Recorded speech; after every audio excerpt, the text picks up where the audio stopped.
Calvados. It is outrageous to me that we as a society are not drinking more Calvados because it's absolutely delicious. You're taking eau de vie of basically cider. Not really apple eau de vie because you're usually throwing some pears in there as well. So eau de vie of cider comes off the still, super duper fruity and fun, and usually like weird and funky too because there's long fermentation times. And then you're gonna throw this thing, which is already incredibly flavorful, into like French oak for years, typically decades, and just to see what happens. But, for some reason, we just aren't really paying attention to these things. We're going for whiskey, we're going for rum, we're going to literally everything else except long-aged cider eau de vie. And today I'm hoping I can change that. I am clearing out my Calvados sample cabinet. So we've got, I think this is like half and half Pays d'Auge, which is the kind of prominent central region in the middle of Calvados, where you have to use longer fermentations, have to use pot distillation, and about the other half just straight up Calvados, where you have the option of using short column stills. And some of these actually also have finishes. So I am very excited to see how things shake out. All right, I'm going to put more information on each bottling down below, but the most important thing is we have to taste these things. So first up is from Drouin, Christian Drouin. This is the Hampden Angels release. And basically what you've got here, so this can't technically be called Calvados, because like a number of other French spirits, you throw it in a non-French oak cask, it ain't that thing anymore. Like, that's not allowed. And what they've done with this is they've found some ex-Hampden casks, and they finished their Calvados in ex-Hampden, which I'm excited about because I love Calvados, and hey, I also love Hampden Distillery in Jamaica. So let's see what happens here. The progression on this is basically just going to be by strength. We're starting at this because it's 44%. We will end with the Tertre, which is at almost 56. So let's get going. On the nose. So I'm looking for aggressive Jamaican funk, and I'm not really getting that. Really what I'm getting on the nose is just a very, very nice kind of Pays d'Auge character. Well, let me grab something I can take notes on. Yeah, certainly apple. But some grungy notes too, some like topsoil. Throw some like mushrooms in there. And a kind of top layer of like flowers. Maybe that's what the Hampden is contributing to this, is that a really kind of very prominent floral note, but it also feels just a hair superficial in a way that I would expect to see from, a finish. Yeah, dried fruit. There's some figs, apple. My beloved apple cheese from Lithuania is in here. A little pepper, a little stewed black tea.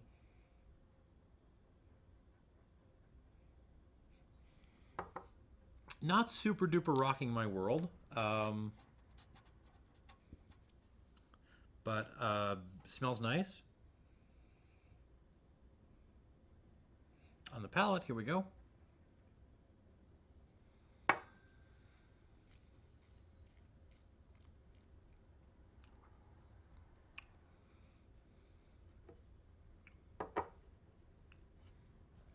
kind of the same impression on the palate, really. It just comes across as a nice Pétage style Calvados. Has good weight.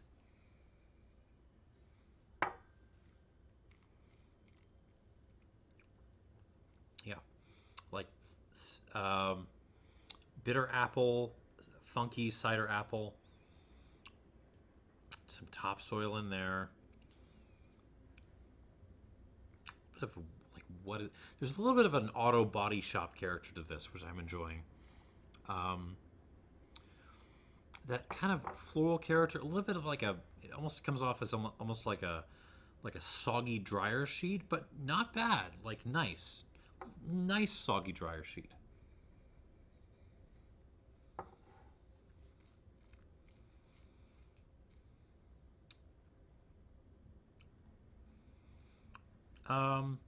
Figs.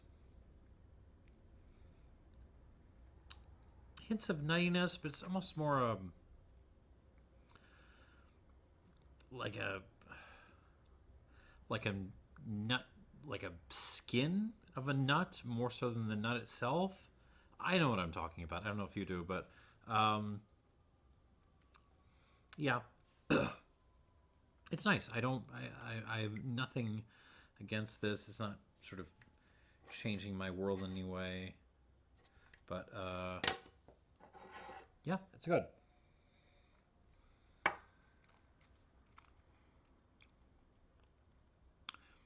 I gotta be honest. When I initially tried this, I expected the Hampden to be kind of just drowning the Calva here, and instead, it's almost the opposite happening. It just really tastes like a Calvados to me.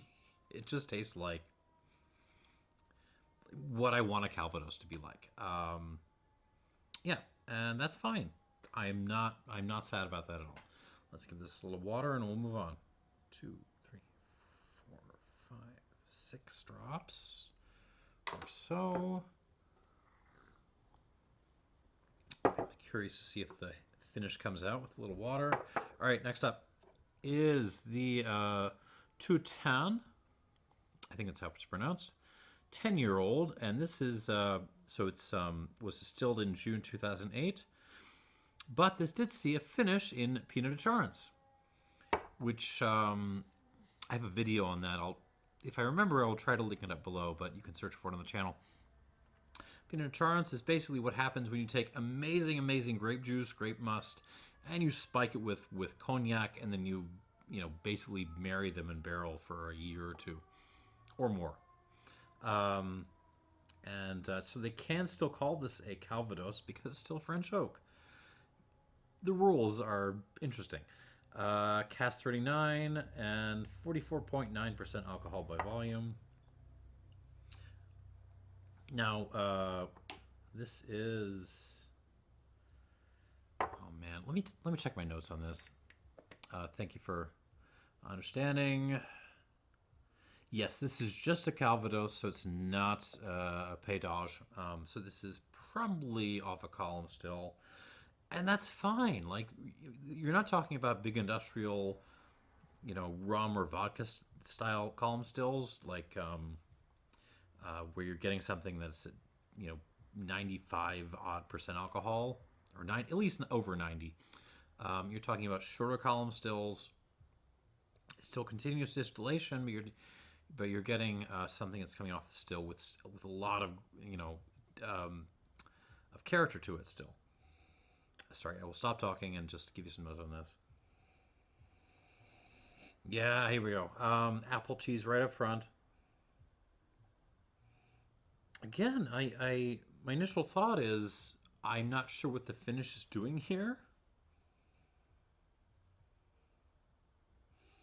Like, I'm looking for that really aggressive honeyed grape juice character I get from Pineau de Charentes on this, and it's just not there. I'm just getting like really nice Calva notes. Yeah, it smells like I'm sniffing a big old block of Lithuanian apple cheese in the middle of a musty cellar. That's kind of what this smells like, and I'm all here for it. Figs, Yeah, like damp old wood. With some like little mushrooms, bits of fungus and rot growing out of it.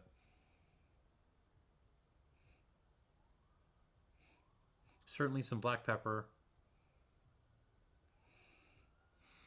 Little touches of flowers, but way, way less than the Drouin was.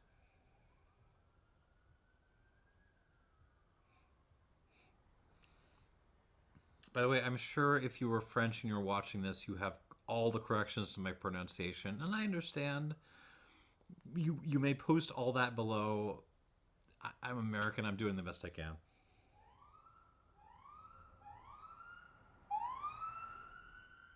Nice.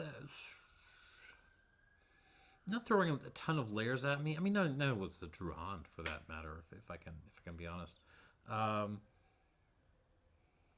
yeah, it smells like a nice. It's a little bit more fruity than the Drouin was. Yeah, fruit forward, particularly the apple cheese element, the kind of boiled down apple element.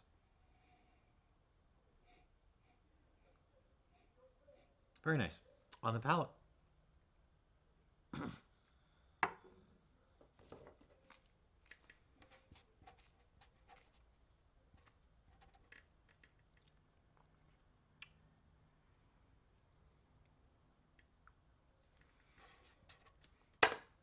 Ooh, that's fun.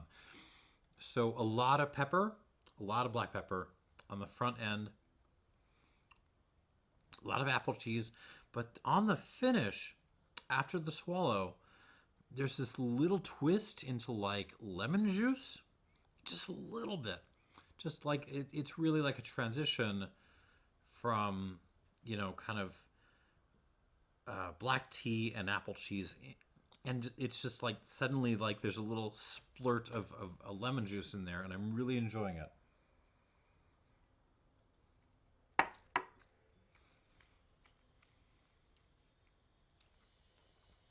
Mm-hmm. Oh yeah, this is bringing some grunge too. Uh,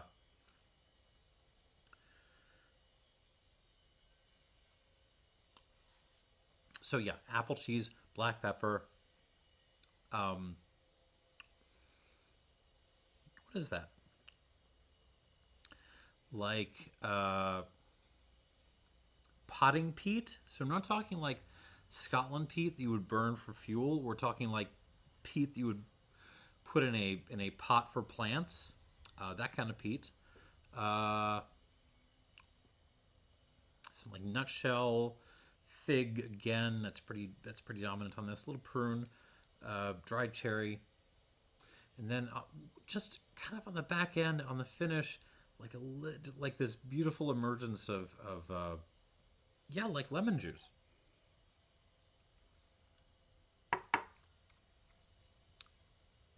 Maybe like one flower in there, especially towards the front. Um,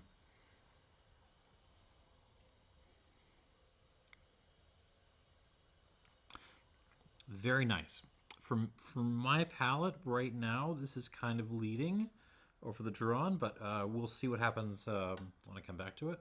Give that a squirt of water. Well, like, say, 2/3 of a squirt. And moving on. Interesting the differences in the color on all these. These two right here are actually quite a bit darker than the other four. I do not think that's actually going to carry through to um, like how tannic and serious these are. Um, don't trust color. Color will trick you on spirits. Okay, this is the Coquerel or Coqueret. I'm not sure. Grand Calvados, single cask, 24-year-old. I think this is 1996. Let me double check on that. Yeah, no, 1996, 270 bottles, no finish. And, that's okay, since the finishes on the previous ones didn't seem to be doing much. Let's see what happens here. Now this is just a Calvados, so again, does not need to be pot distilled or anything. It can be pot distilled, but more commonly you're going to see short traditional column stills.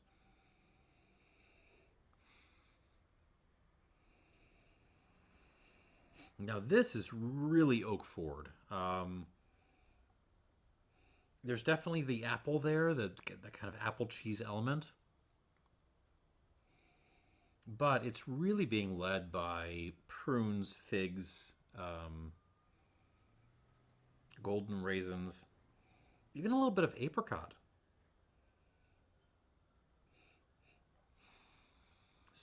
Black pepper, touch of campfire ash, stewed Assam tea. No, Ceylon tea. Sorry, not Assam. Ceylon.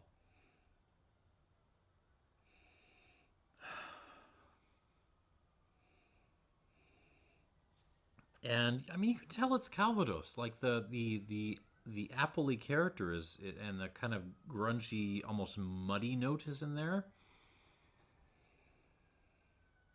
But it's really the oak leading the way, and I'm kind of okay with that too. Like I'm delighted to have Calvados that is really, really forward with the distillate. I'm delighted to have Calvados that's gonna smack my face with lots of oak. Yeah, it's a little bit musty too. There's a little bit of like an old furniture note happening. Okay, on the palate.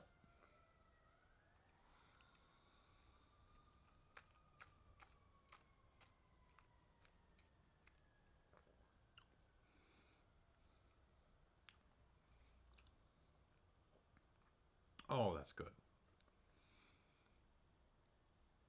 Yeah, this is awesome. Actually, hold on. Let me try this again.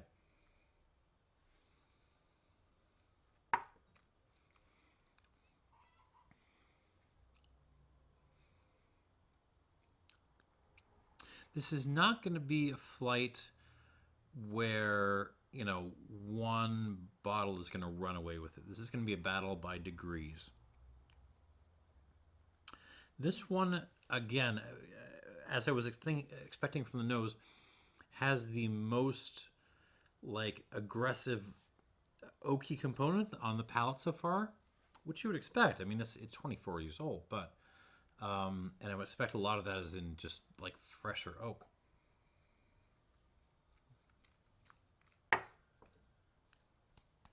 But it manages to hold it. It manages to keep everything in balance.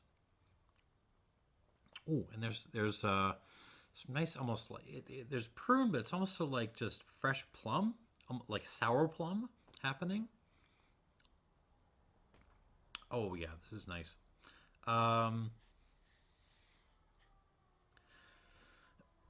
Okay, so a lot of wood. You got to be used to French oak to really enjoy this. Figs, prunes, but also, yeah, like fresh plum, Darjeeling, tea, apple cheese. Yeah, but it's kind of just kind of in the mix with everything else. It's not taking the lead in any way.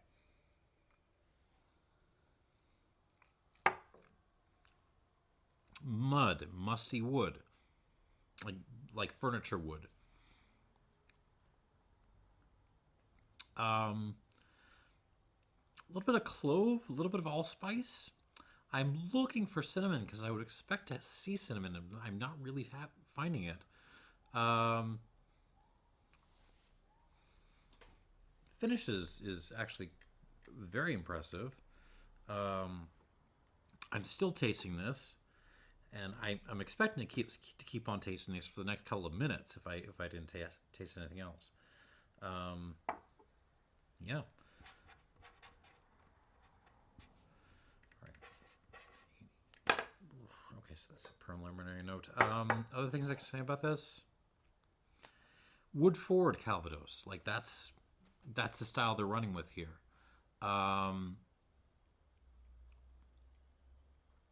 but again, it's keeping everything in balance. It has good length. It has a fair bit of complexity to it. It's kind of topping the previous two a little bit. You have to accept the degree of oak on this, but if you can, this is a very good spirit. This Coquerel, whatever it is. Okay, moving on. This is a Breuil, whatever it is. 15-year-old, cask number 14001, 48.6. I actually had another Breuil, whatever it is, a couple of years ago. So this is the older version of that. I have a little bit of water. And again, it's pétage. So this is pot distilled, longer fermentation, all that stuff.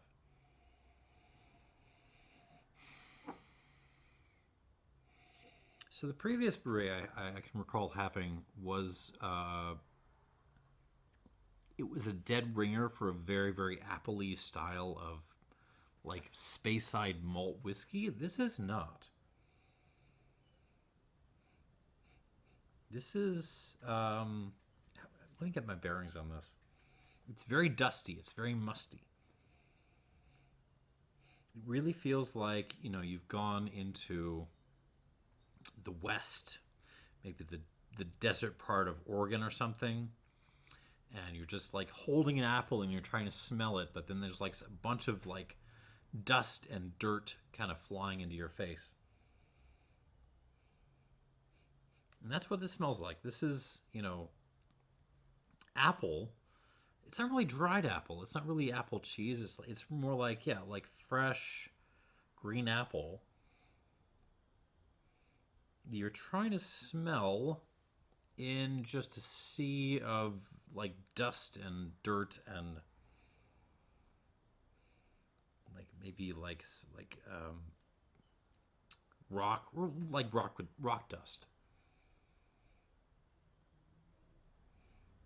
Slightly floral as well. There's a little bit of a flower thing.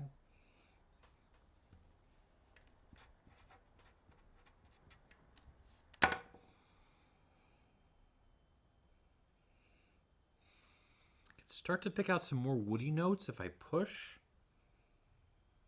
Yeah, okay. Little fig coming through, a little nuttiness. But it's very, very dusty. That's fun. I like this. On the palate, here we go.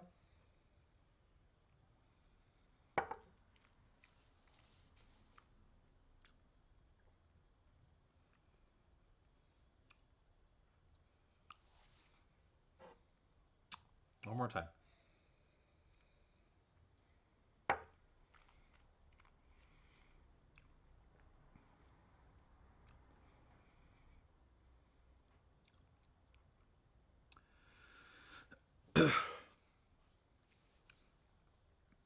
That's interesting. Sometimes this happens. It's not very common, but I've had it happen before where the wood, the barrel, doesn't really manifest as traditional woody notes or traditional barrel notes. It actually manifests more as almost a dusty thing, if that makes sense. And that's kind of what's going on here. There's a little bit of apple pie happening, which I'm enjoying. And then it's kind of all swallowed up by a lot of, like dry dirt and stone, kicked up as dust.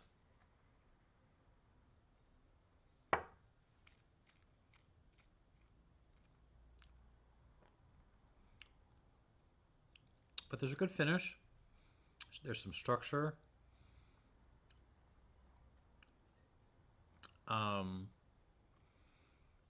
English breakfast tea. And that kind of like the comparison to Speyside, like fruity Speyside whiskey I made in a previous review, that's kind of coming through. There's a little bit of like, oh hell, I don't know, Glenfiddich or something happening here. Yeah, there's a little bit of that apple pear oatmeal-y thing, which I'm enjoying. But yeah, it's very dominated by the dust, and I'm kind of okay with that. Let's give this some water. We'll move on. This is 48.6% alcohol by volume. So we'll give this a full squirt. And a little more. 1, 2,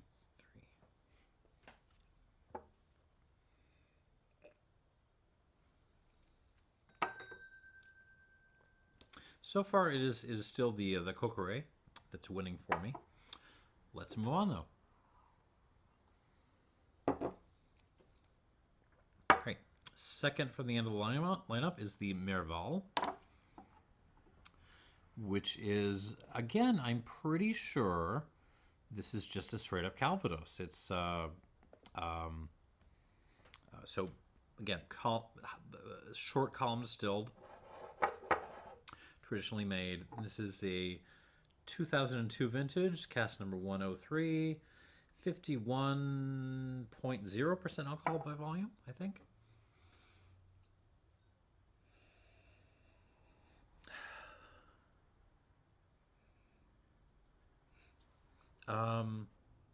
That's fun. It's a more, so we're shedding the oak that we were getting on the previous couple of glasses. This is much more apple-y, but it's like almost a citrusy side of apple. I know that doesn't make sense. So yeah, you've got some Granny Smith apples, some Red Delicious in there, maybe some Fuji's. But then right alongside, you've got some like sour oranges, maybe a lemon or two,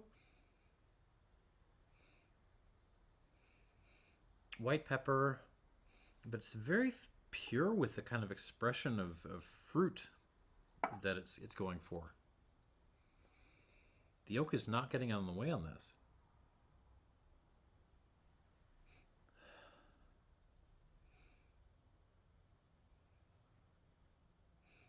Slightly floral again.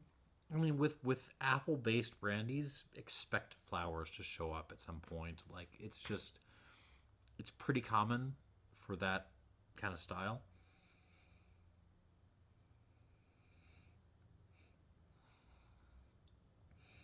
Is there more? Yeah, there's little hints of dried fruit hanging out in the background. Maybe a little apple cheese. Yeah, sure. Fig. But yeah, really, I'm enjoying the purity of like fruit on this and the freshness of this, despite its being, what, 18 years old? Yeah, I like this. On the palate.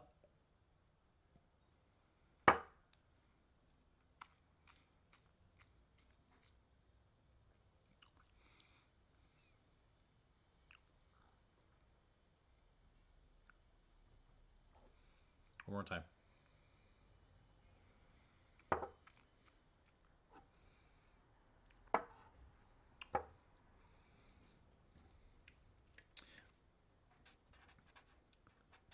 So according to my notes, which I have kind of back here behind the the video readout, this was a K&L pick, and it was like 150, 160 bucks.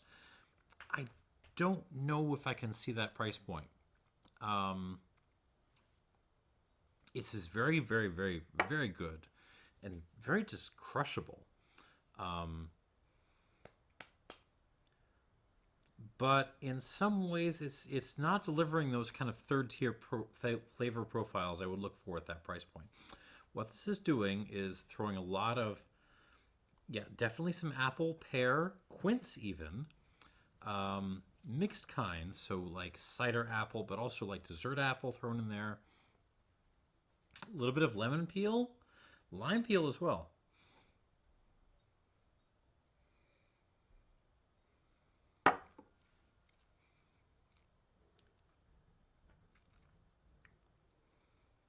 Good finish.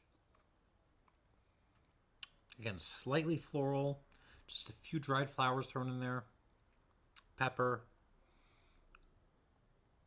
It's very, very crushable.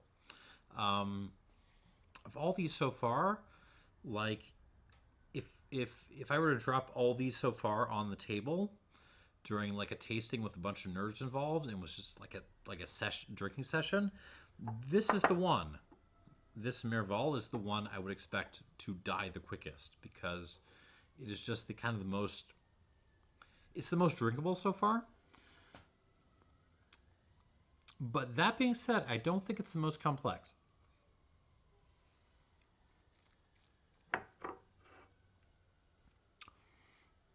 Yeah, it's not bringing a ton of complexity, but man, I have to back up. Like it's there's a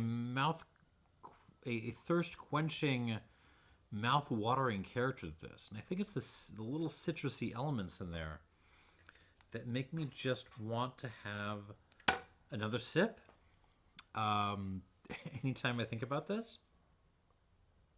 And that's not nothing, right? Even if I don't score this into the stratosphere, like, there's bottles in your collection you want to drink, you want to reach for because they're just yummy. And then there's the ones which are technically right there with it or better,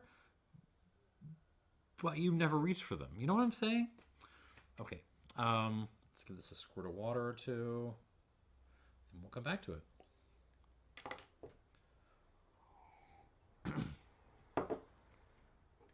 Last up, ooh, this is the Domaine du Tertre. It's a 16-year-old from 2004, and this is a combination seal box and I don't know if this is aficionados. It's a take pick, like it's that guy who. No. I'm sorry. I'm rereading my notes. Okay, seal box and PM spirits. And this is the strongest thing here. It is bottled at 55.9%. I think it is. I can't really read. I'll put the information down below. But it's a 16-year-old, and again, this is just straight Calvados. So probably column distilled, and let's see what we got.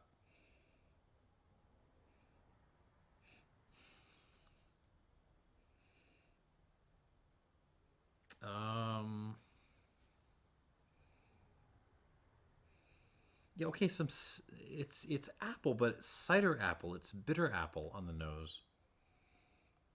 A fair bit of black pepper, some like semi-dry mud. Like, yeah. And something almost tropical in there. What is that?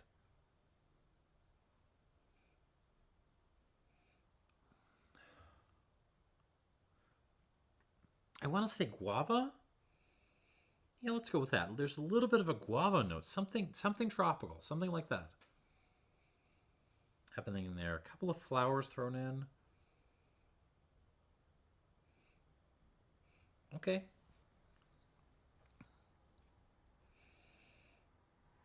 All right. It's very nice. I'm struggling to pull more out of it though. On the palate, here we go.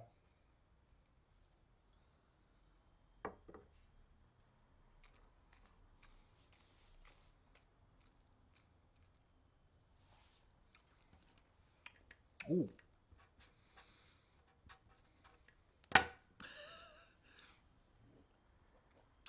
So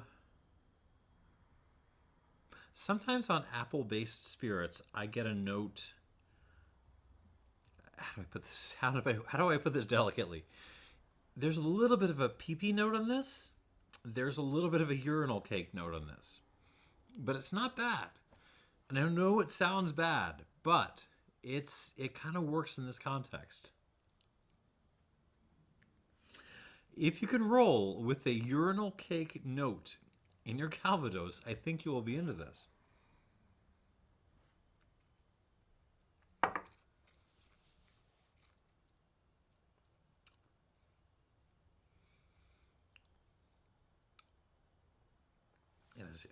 A little bit like the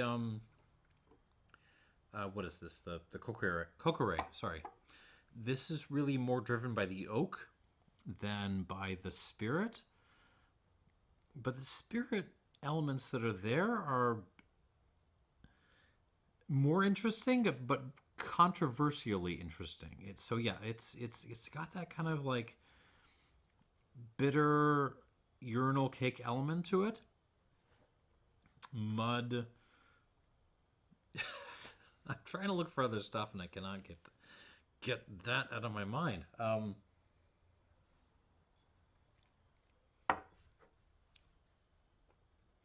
Like maybe like a sour, like a slightly unripe red currant note.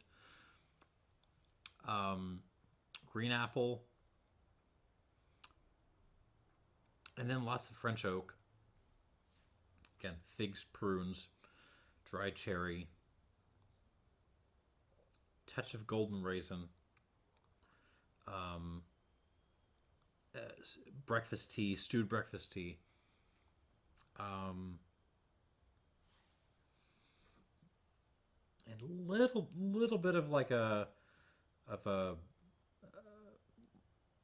musty note, like an old musty basement note, but it's compared to some of the others, not so much.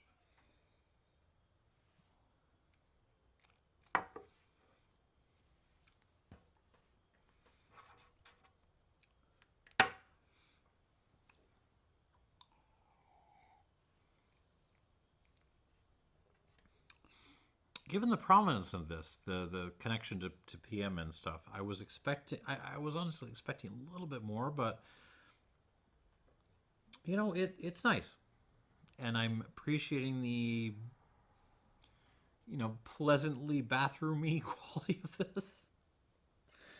Sorry, whoever's watching this. I'm gonna give us a couple squirts of water, and we will come back to this.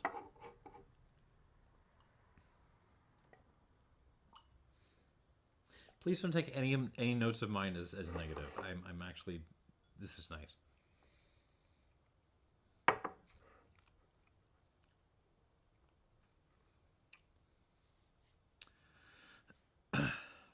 So I have to explain, like, just because a note that I present in these videos doesn't sound pleasant, doesn't mean that it isn't pleasant in the context of the spirit, in the same way that you can watch a movie where there's like a terrible murder that happens.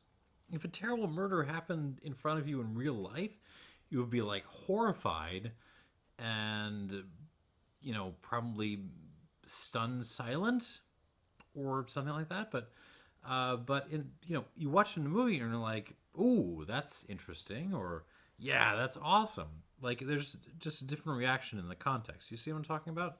Same thing with tasting notes. All right, let's go through these again.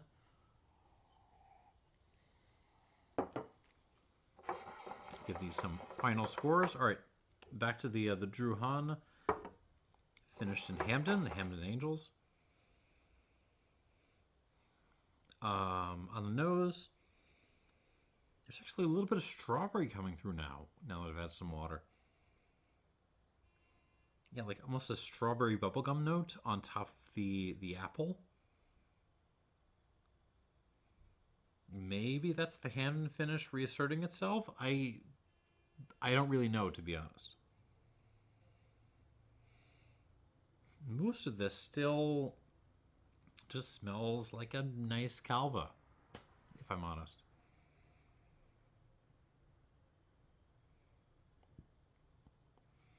Okay, on the palate.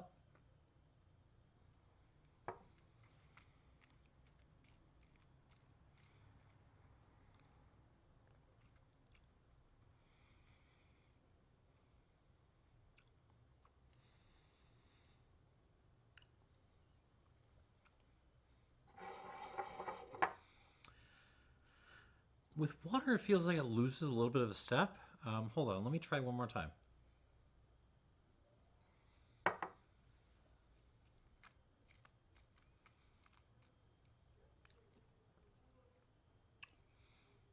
Yeah, lots of apple cheese. That kind of overcoat of flowers is still there. A lot is still happening, but it feels a little bit like the finish is just a hair bit clipped with the addition of water. Huh. One more time.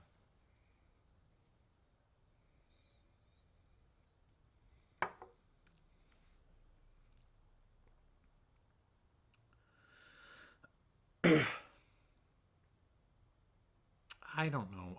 I'm torn. It's a very nice Calva, but trying with a little bit of water, it feels like, you know, I'm enjoying it. I'm enjoying it. I swallow. I'm still enjoying it, and then it just kind of like cuts off a little bit. It's yeah, it's a little bit weird. I don't know. Yeah, I'll give this a minus. Let's call this an 85 minus. And I like it. I like it. If you you pour me a glass of this at a party, I am very happy. I am absolutely happy to drink this. But if I were drinking this myself, if I had a bottle of this, I would not be adding water to it. So yeah, it does not like water. Take care in the presentation of it. Moving on to the Toutain. I don't know exactly. 10-year-old. Again, this is a Pineau de Charentes finish.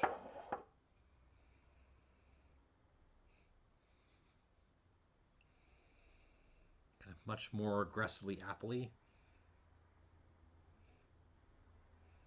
Not a ton of change with the addition of water. It kind of reminds me of what it was before.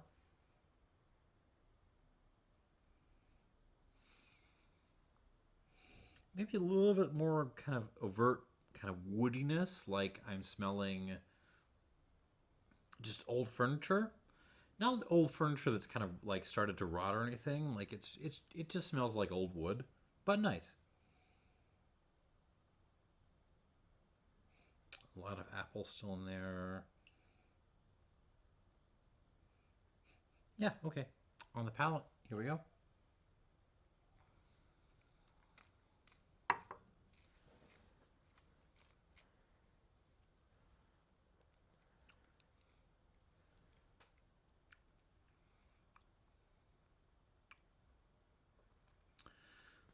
Just kind of a richer style. I hate to badmouth Christian Drouin like that because he's a fantastic distiller. It's a great label. But yeah, in this case, I think the Toutain is just doing a hair bit better.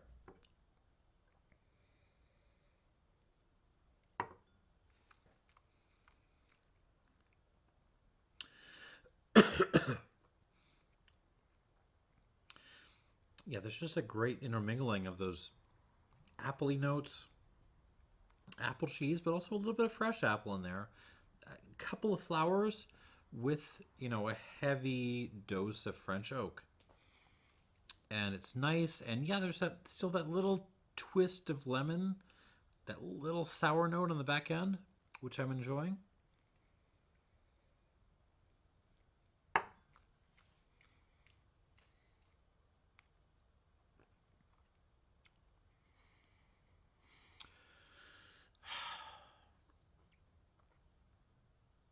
Can I get to 87 with I don't think I can get to 87 with this. I'm going to give this 86 points.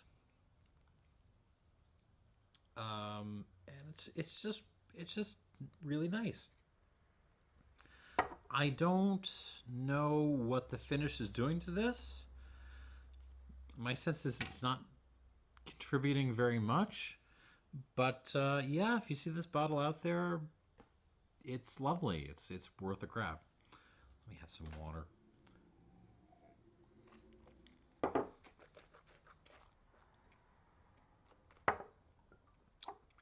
And now the Coquerel, which was kind of my favorite going to this second round. Let's see if it stays there.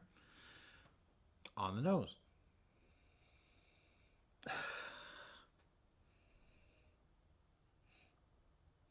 Yeah, so if you were to try to criticize this, you could easily say, well, it just doesn't smell like a Calvados anymore. Like I'm just smelling French oak. You could mistake this for like an Armagnac or something. Like the oak is clearly taken over here. But, the apple spirit is just working so well as a vehicle for the French oak that I don't know if I can knock this. Yeah, it's nice. The water has even added a little bit of floral overcoat to the kind of aggressive attack of figs and prunes and dried fruit and pepper and tea and all that stuff. Yeah, it's pulled the flowers out a little bit, which I'm okay with. Apple cheese buried way back in there. Yeah, I like this. I like this a lot. All right, on the palate.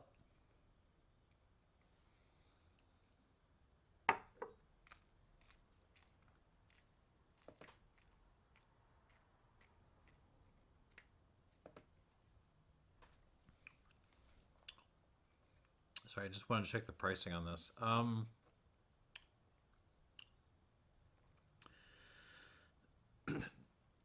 So this is not cheap. It's actually one of the more expensive options in the lineup, but yeah, this is good. There's a lot of oak on this. The tannins are kicking. It's just ripping my tongue to pieces. I feel a little bit like a almost like a Szechuan numbing effect on my tongue. The oak is that strong. But yeah, this is a very, very, very good Calvados.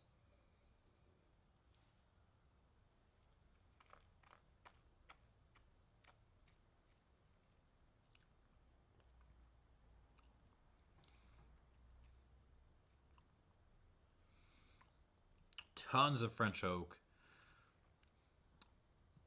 But those little suggestions of like a little apple, like dried apple here and there, a little flower here and there, just gives it so much character. I really like this.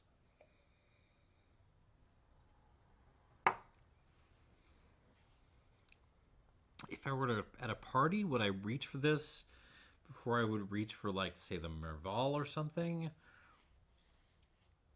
I don't know if I would, but I mean the quality is very, very, very, very high. I'm gonna give this. I don't know if I can get to 89, but I'm gonna give this an 89, an 88 plus, 88 plus for the Coquerel 24-year-old single cask. If it's still out there, if you can get it, worth a look. Absolutely. All right, moving on. This is the Breuil, 15-year-old. Once again, now with a little bit of water.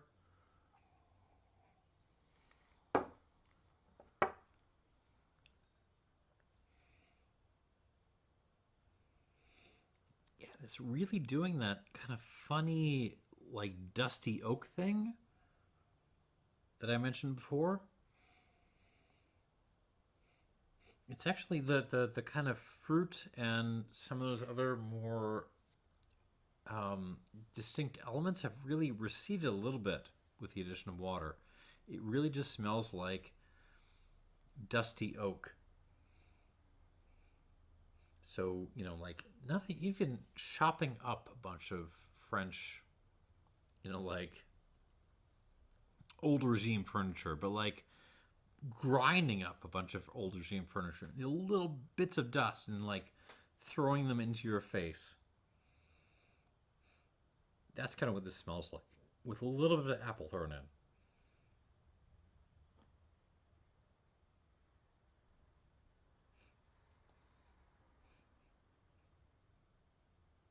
Oh no, no! I mean, you pay a little bit more attention to this, and you do get that little hint of like Speyside fruit monster, but Yeah, still. On the palate, here we go.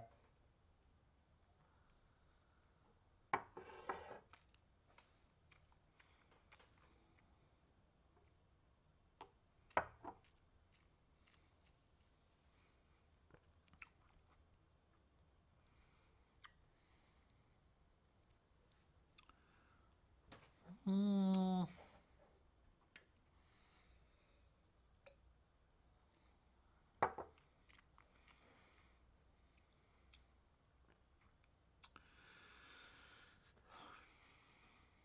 It's nice. I mean, there's a lot of black pepper. There's a lot of like wood dust stuff.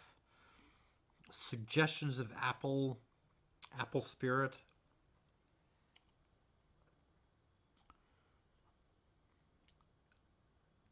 Good long finish. Although to be honest, it's more the bitterness, the tannins that's hanging on more so than the fruit elements. But still.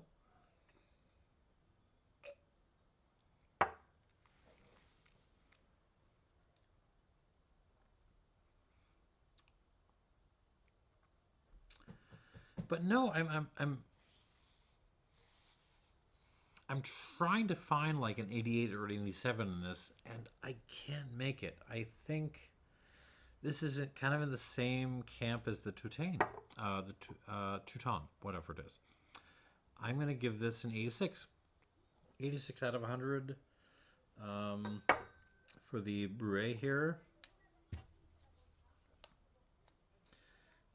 There's things about this that I really like, but I find myself every time I try it, just kind of just give me a little bit more. I find myself wanting more from this, and that's a little annoying. So I'm gonna give this an 86. All right, moving on. The Merval.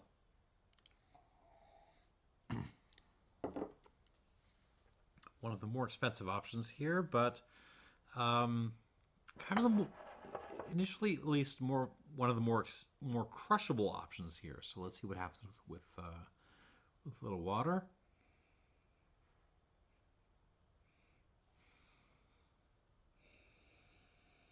So it was really kind of throwing a lot of citrus at me with no water, but now it's just like gorgeous green apple all day long, with a little bit of like a flower halo.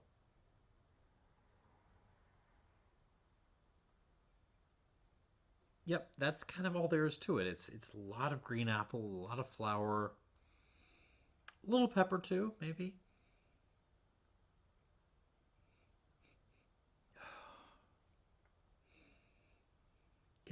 It's a beautiful nose. It's a very seductive nose. It's very clean. It's a nose that is like, hey, come on over, come drink me. Okay, let's drink this. All right, hold on.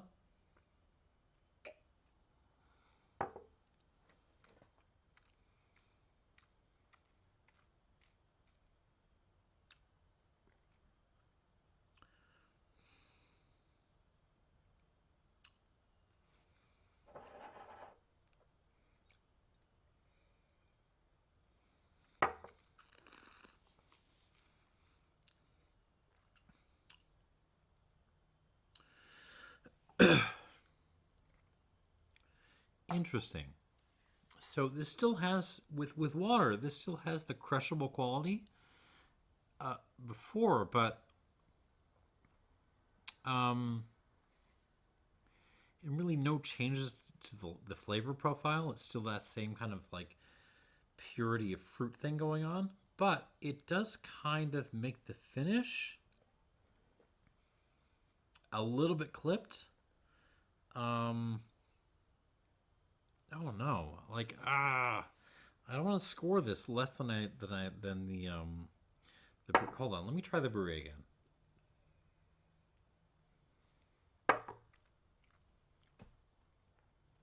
I'm just getting drunk here. I'm sorry.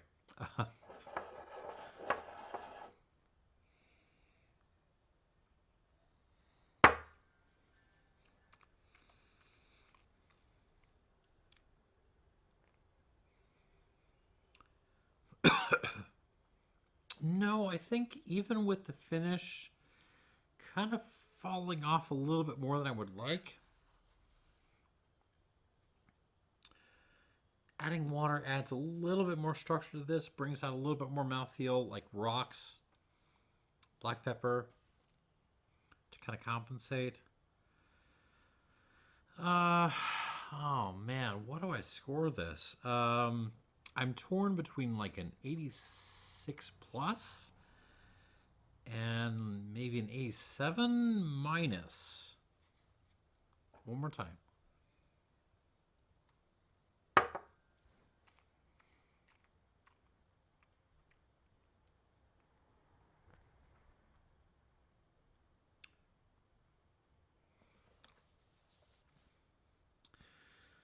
There's something about this that reminds me of like a good lowland single malt, if I'm honest, like a Rosebank or something. Sorry, I will stop. I'm old. I could drink those things. I know you can't. I'm sorry. No, I'm being sentimental. 86. 86 points. Same score as the Breuil.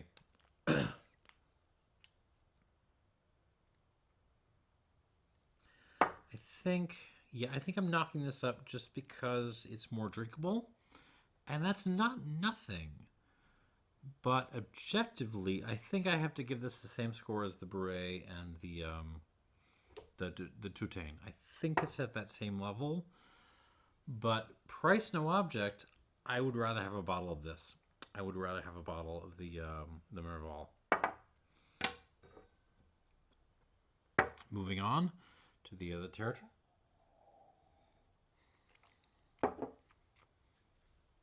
My palate is erect, by the way, so I'm doing what I can. All right, on the nose.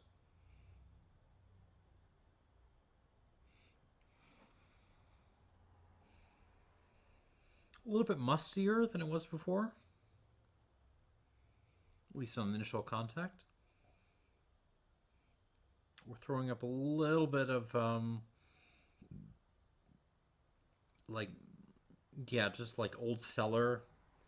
Like maybe there's some microbes growing in there.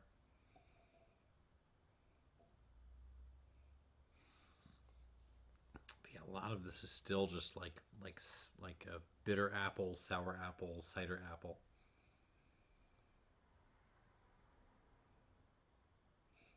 For the pedigree, I feel like this should be throwing more at me. But I don't know, maybe I'm just letting my preconceptions influence me.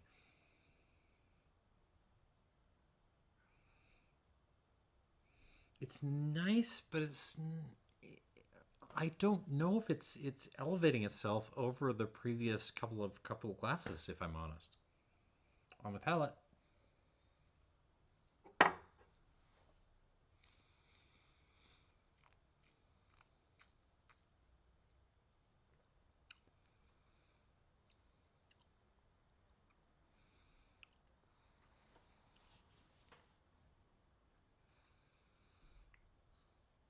It gets more floral, which is kind of fun.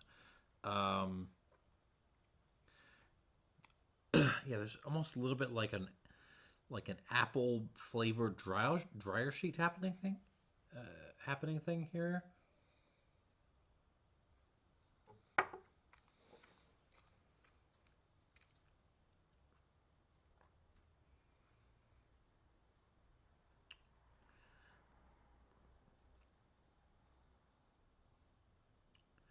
A lot of flowers, a lot of apple, white pepper.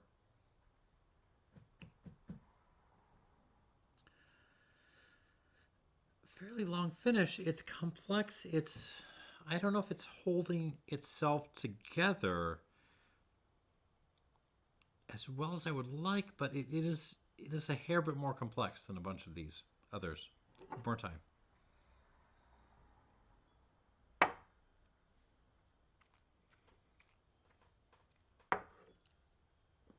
No, that's for the extra complexity.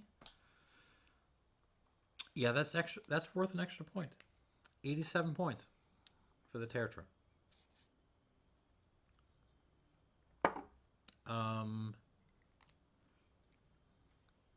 I might still reach for the Merval if I'm just in the mood for drinking, but no, I do think the Tertre is a little bit better. It's just bringing more complexity, more elements to it, a longer finish. And yeah, so that's how we break this down. So the Drouin Hampden Angels kind of coming in last at 85 minus. The Toutain, whatever, and the Breuil and the Merval kind of tying at 86. The Tertre with 87, and then kind of winning the tasting annoyingly is the oakiest of the bunch and the oldest of the bunch, the Coquerel at 87, 88 plus, sorry. And yeah, that's my that's my sherry sample lineup. Sherry Calvados sample lineup. I'm sorry, I've just had quite a lot of alcohol. Please excuse me. Calvados sample lineup. Yeah. Thanks for watching. I hope this is a little bit informative. And cheers.